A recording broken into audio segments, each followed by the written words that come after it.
오늘도 채널에 오신 것을 환영합니다. 구독자 여러분께 유익한 지혜와 조언을 나누는 시간입니다. 안녕하세요, 여러분. 오늘은 갈등을 피하고 원하는 결과를 이끌어내는 방법에 대해 이야기하려고 합니다. 싸우지 않고도 상대를 이길 수 있는 기술, 그리고 묵자의 철학을 통해 인생의 지혜를 나누겠습니다. 끝까지 함께 해주세요. 갈등의 본질, 왜 우리는 싸우는가? 갈등은 인간관계에서 피할 수 없습니다. 우리는 각기 다른 배경, 경험, 가치관을 가지고 있기 때문에 생각과 의견이 충돌할 수밖에 없죠. 하지만 중요한 것은 갈등 자체가 아니라 이를 어떻게 해결하느냐입니다. 묵자는 갈등을 해결하기 위해 서로의 입장을 이해하고 공존할 수 있는 방법을 찾는 것이 중요하다고 말했습니다. 예시. 직장에서 프로젝트를 진행할 때 팀원 간의 의견 충돌이 생기는 상황을 생각해 봅시다. 예를 들어 A팀원은 프로젝트를 신속하게 끝내고 다음 단계로 넘어가기를 원하지만 B팀원은 품질을 높이기 위해 더 많은 시간을 들여야 한다고 주장합니다. 이때 A팀원은 스트레스를 줄이고 빠르게 결과를 내고 싶어 하고 B팀원은 결과물의 완성도가 중요하다고 생각합니다. 이런 상황에서 A팀원은 B팀원의 입장을 무시하고 자신의 의견만을 고집할 수 있습니다. 그러나 그렇게 되면 B팀원은 자신의 의견이 존중받지 못한다고 느끼고 팀 내 분위기는 더 악화될 것입니다. 반대로 A팀원이 B팀원의 입장을 먼저 이해하고 왜 품질을 중요하게 여기는지에 대해 들어준다면 상황은 달라집니다. B팀원, 더 높은 품질을 위해 추가 시간을 할애하는 것이 중요한 이유를 알고 싶습니다. 우리가 이 시간을 어떻게 효과적으로 사용할 수 있을까요? 라는 식으로 대화를 이끌어가면 서로의 입장을 이해하고 합의점을 찾을 수 있을 것입니다. 이렇게 서로의 입장을 이해하는 것이 갈등을 해소하는 첫걸음입니다.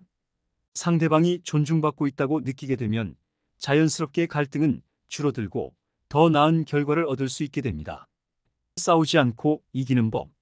묵자는 싸우지 않고 이기는 방법이 있다고 했습니다. 그 방법은 상대방을 존중하고 이익을 함께 나누는 것입니다. 상대방이 이익을 얻을 수 있다고 느낄 때 우리는 그와의 갈등을 쉽게 해결할 수 있습니다. 예시.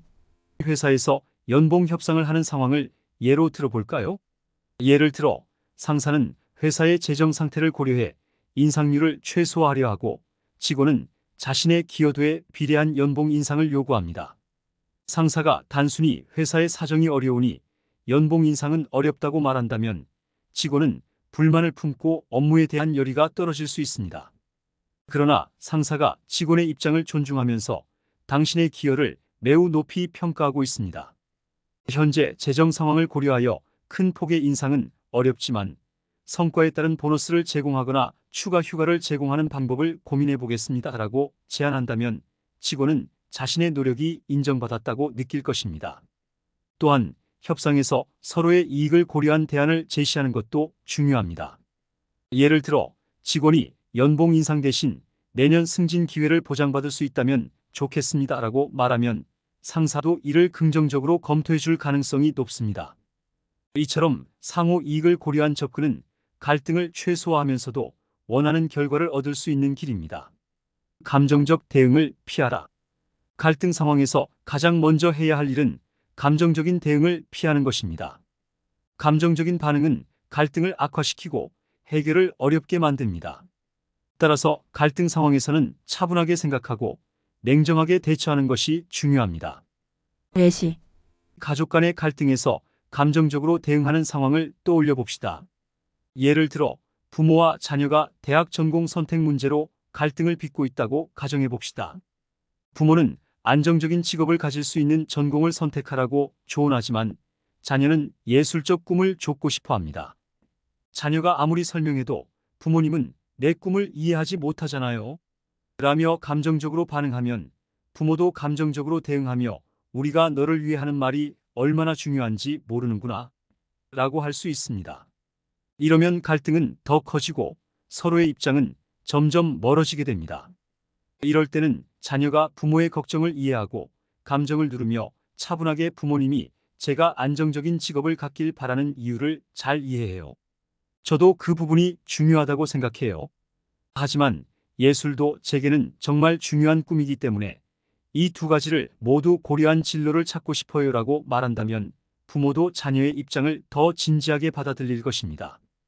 이렇게 감정을 억제하고 상대의 입장을 존중하는 태도가 갈등 해결의 핵심입니다. 원하는 결과를 이끌어내기. 묵자는 원하는 결과를 얻기 위해서는 상대방의 동의를 얻는 것이 중요하다고 했습니다. 상대방이 우리의 의견에 동의하지 않으면 아무리 좋은 방법이라도 효과가 없습니다. 상대방을 설득하려면 그들이 중요하게 생각하는 가치를 이해하고 그 가치에 기반한 대안을 제시해야 합니다. 예시, 직장에서 상사에게 새로운 아이디어를 제안하는 상황을 생각해 봅시다. 예를 들어 팀원이 새로운 마케팅 전략을 제안하고 싶지만 상사는 기존 방식을 선호하고 변화에 신중한 태도를 가지고 있습니다. 이 경우 팀원이 단순히 이 새로운 전략이 훨씬 좋습니다라고 주장하면 상사는 반발할 수 있습니다.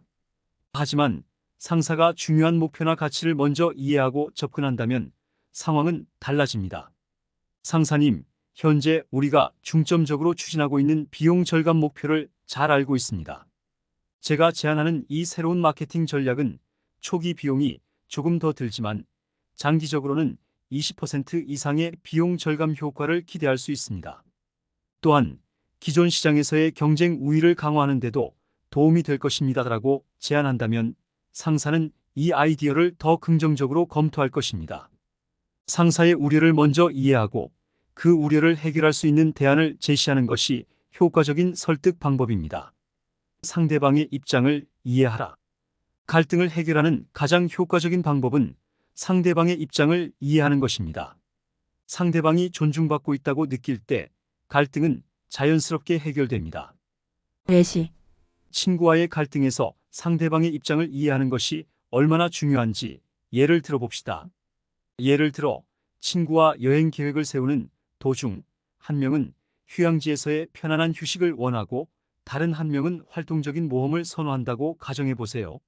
만약 휴식을 원하는 친구가 너는 항상 내가 하고 싶은 대로만 하려고 해 라고 불만을 표한다면 이 갈등은 쉽게 악화될 수 있습니다.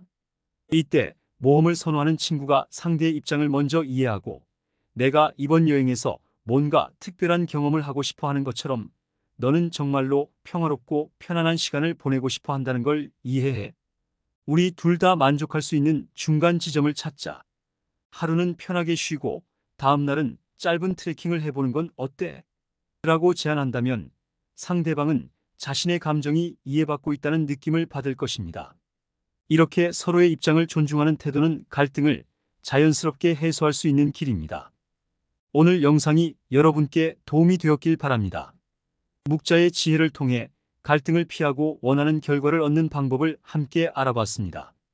싸우지 않고도 상대를 이길 수 있는 기술, 그리고 서로 존중하며 살아가는 방법을 실천해 보세요. 만약 여러분이 이 영상을 보면서 생각나는 경험이나 조언이 있다면 댓글로 남겨주시면 감사하겠습니다.